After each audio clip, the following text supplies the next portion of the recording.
Hey guys, this is Prateek from Remax. I want to talk to you about 10 cardinal rules of real estate that always tried, tested, and true at any given market at any given time.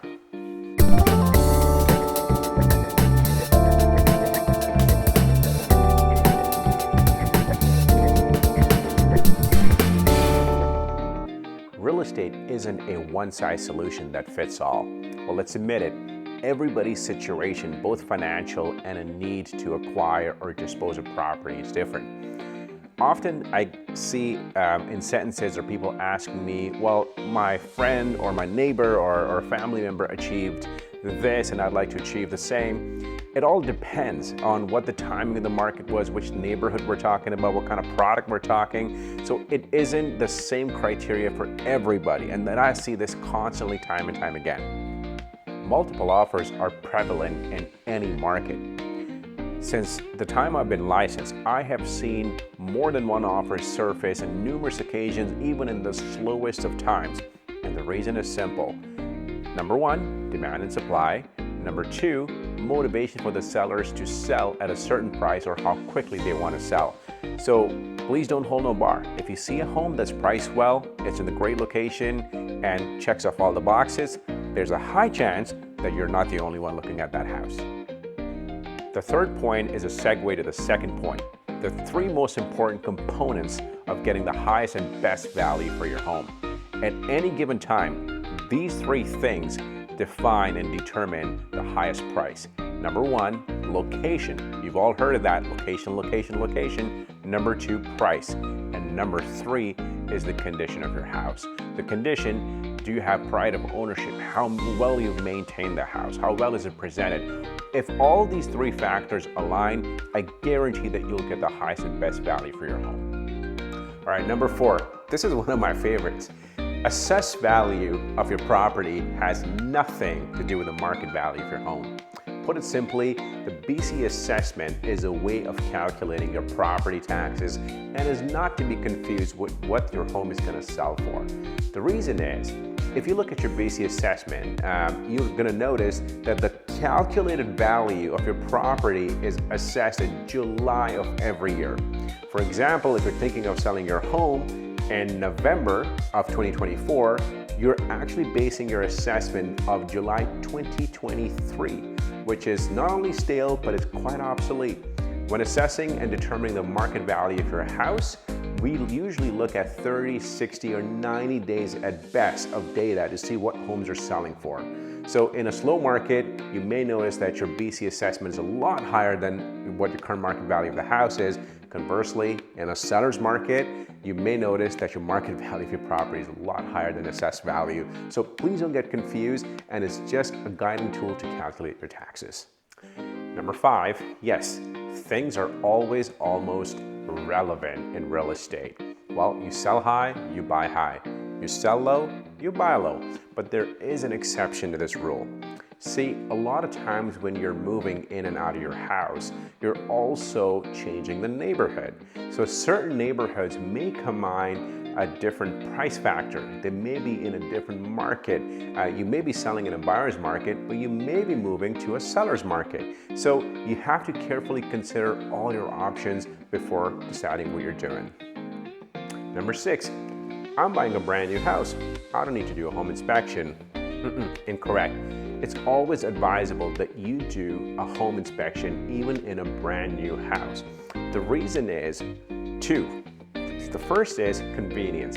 Well, you're just about to move into a brand new house. You can identify some key deficiencies that may not be visible to your naked eye, and the inspector can outline, which the builder in most cases are happy to remedy, so you get peace of mind before you even step foot in the house. Number two, now warranties. Yes, new homes do come with 1 to 5, 10-year warranty program, but if you really read the scope of the warranty, it can be a bit subjective. So it's always good to identify and give yourself a peace of mind. You're already making a substantial purchase, and extra $500 or $600 is really gonna go a long way and safeguard your beautiful investment. Number seven, what is the best time of the year to sell your home? You're always guessing and thinking that spring is a great time, summer is the best time. Well, I'll put it this way. The best time to sell your home is when it actually makes sense to you. Now, granted, certain homes will thrive better in certain seasons. For example, if your home has a beautiful manicured backyard that you're so proud to showcase, or it has a swimming pool, there's a high probability that you would be better off garnering the highest price for your home between spring and the summer months. But even with that, if you have a plan that is making sense to you today, it doesn't necessarily devalue your house, because the conversation is, where are you going next? And the place you're going, what is that market looking like? So always remember that it has to make sense to you, and that's the best time to sell your home. Number 8, and this one is a bit peculiar but very particular, the marketing halo of pre-sales. Well, often I see my clients calling me and saying, well, I found this beautiful pre-sale project and it says it's starting at $299,000, so let's just get us in. Well, I hate to pause people at their tracks, but the reality is that if you are after the lowest price product in a building, there's a very high chance that one of these things is applicable. Number one, that particular price is applicable to maybe 1 or 2 or less than a handful amount of units. Number two, it's often the most least desirable location in the building. And number 3, talking about location, it is also on one of the lowest price floors.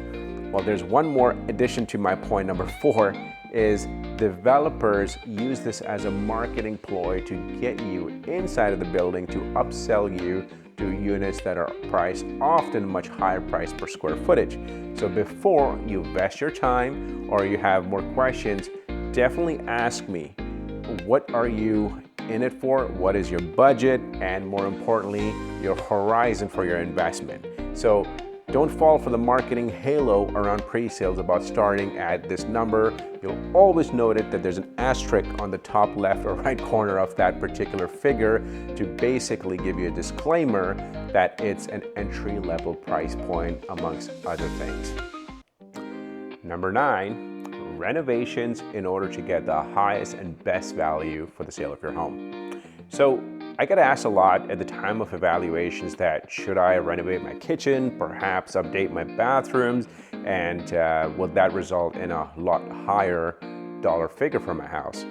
Most of the times the answer to that question is no. And the reason is this, that by the time you invest all the money investing in improving your house, you're also utilizing time to be able to do that, just to be told by the buyer that I'm going to give you likely a dollar for dollar or what you've spent, and worst case scenario, less than dollar for dollar in what you've spent. And that's not going to be a savory situation for most home sellers.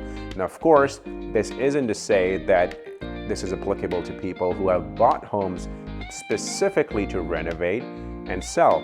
But in most cases, the highest and best value that you'll ever get for your home, on the inside, it's going to be a fresh coat of paint, and on the outside, it's a nicely manicured yard to improve the curb appeal.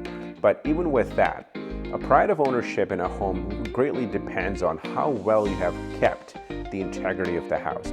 How well are your mechanics? Your home doesn't have to be updated with the fanciest of flooring or the most beautiful kitchen. A buyer walking through the home is going to see how well they feel and how warm the home is and how inviting your home is. So bearing that in mind, you don't have to invest a lot of money in improving your home just to garner a higher dollar value. Number 10, open houses are absolutely required to sell a home. That is not true. Now, open houses are a great marketing asset, especially when you are listing your home in the very first weekend. You're trying to get the most and best exposure.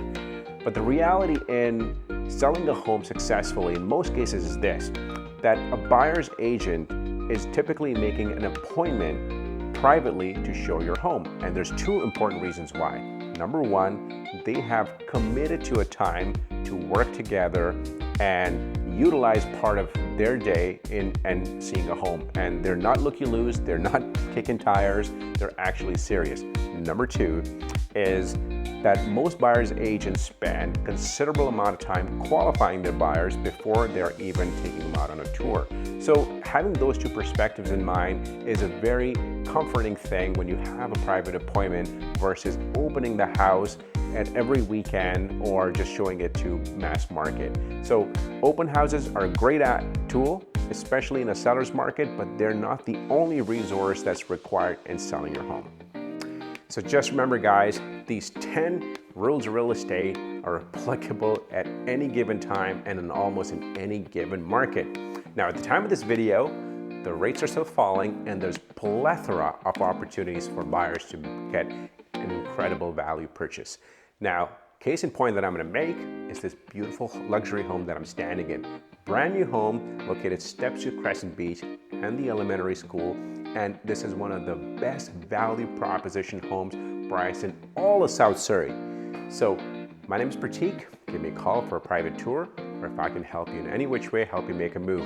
And more importantly, I would appreciate if you help me like and subscribe, help me grow my YouTube channel. It would mean a lot to me. Until then, take care. Bye for now.